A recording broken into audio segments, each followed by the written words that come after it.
एक बार की बात है, महात्मा बुद्ध किसी गांव से गुजर रहे थे। उस गांव के लोग उन्हें बिल्कुल पसंद नहीं करते थे। उन्होंने महात्मा बुद्ध को जाते देख उन्हें चारों तरफ से घेर लिया और गालियां देने लगे। सबसे ज़्यादा गुस्सा उस गांव के नेता को आया और उसने बुद्ध को गालियां देना शुरू कर दिया।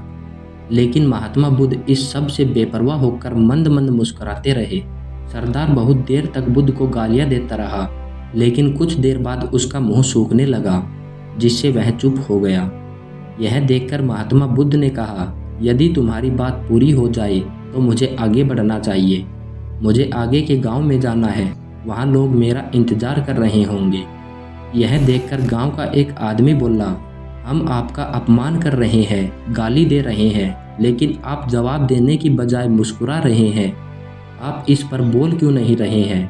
तभी महात्मा बुद्ध ने कहा, तुम्हें आने में थोड़ी देर हो गई। तुम अगर 10 साल पहले आते तो मज़ा आता, क्योंकि 10 साल पहले मैं भी तुम्हारे जैसा था। यदि उस समय तुम मेरे बारे में बुरा बोलते या मुझे गाली देते तो मैं भी क्रोधित हो जाता, और इससे ज़्यादा तो मैं तुम्हें गाली देता और संभव है कि मैं शारीरिक हिंसा का भी सहारा लेता। लेकिन अब मैं आगे बढ़ चुका हूँ। मैंने अपना सारा गुस्सा और नफ़रत पीछे छोड़ दिया है। अब मैं उस जगह पहुँच गया हूँ जहाँ तक आपकी गालियाँ नहीं पहुँच पाती।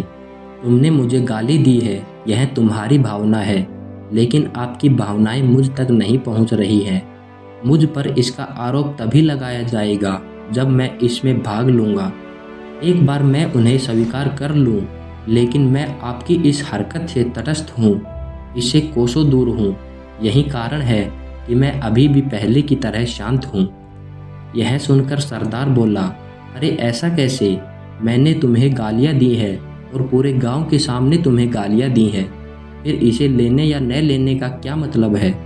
तब महात्मा बुद्ध ने कहा, मैं कल एक गांव में गया था। वहाँ लोगों ने मेरे उपदेश को सुना और वे बहुत खुश हुए थे, और उसी खुशी में गांव का प्रधान मेरे लिए मिठाइयाँ लेकर आया था और मुझे खाने का आग्रह करने लगा।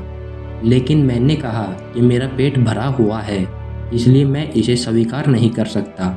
यह सुनकर वह व्यक्ति मिठाइयाँ वापस लेकर चला गया, क्योंकि जब तक मैं कुछ न लूँ कोई मुझे कैसे दे सकता है? इसमें मेरी सहमति तो आवश्यक है ना? तब एक आदमी बुद्ध का समर्थन करते हुए कहते हैं, हाँ यह तो सही है। महात्मा बुद्ध ने फिर से पूछा, जब मैंने मिठाइयाँ लेने से इनकार कर दिया तो उन्होंने इसका क्या किया होगा?